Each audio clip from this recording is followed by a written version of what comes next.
President-elect Joe Biden promising a packed day one agenda.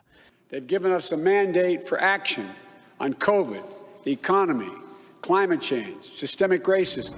At the top of his list, combating the coronavirus crisis as new cases surge. On day one, we're going to put our plan to control this virus into action. Of President Biden's first executive orders was to allow transgender athletes to participate in girls' sports. Quoting his order, children should be able to learn without worrying about whether they will be denied access to the restroom, the locker room, or school sports. So let's talk about the real-world impact of this action with a track athlete from Danbury, Connecticut, Alana Smith, and Alliance Defending Freedom Legal Counsel, Christiana Holcomb. Welcome to both of you. Thank you for having us.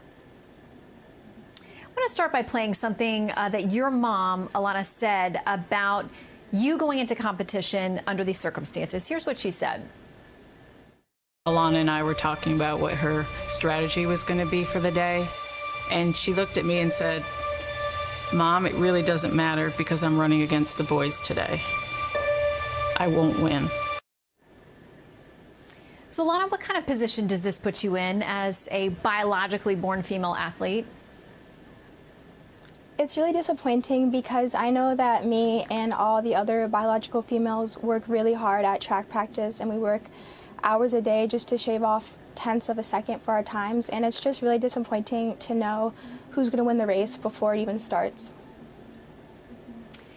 Going on, the ACLU says this. Their deputy director for transgender justice states that attempt to bar trans girls from sports, regardless of age or of transition, medical intervention, or anything else, with the new federal administration will now be risking lawsuits by the federal government, Justice Department intervention, and the loss of federal funding.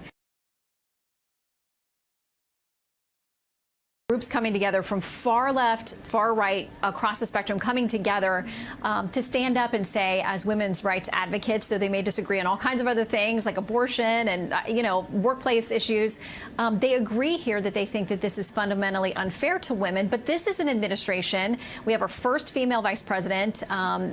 President Biden has talked quite a bit about women's rights and wanting to respect them. And yet, as we saw with this executive order, the Biden administration has sent a very clear message to young women like Alana. You don't matter. Your athletic opportunities, your scholarship opportunities do not matter. And if a biological male identifies as female, he's welcome to sideline you in your own sport. So this is not something the American people want. As you mentioned, people on the right and the left agree. It's simply not fair to displace young women in their own sports. Alana, what do you want to say to folks out there who are listening to this debate, this conversation following these court cases, about what this means for you and your future?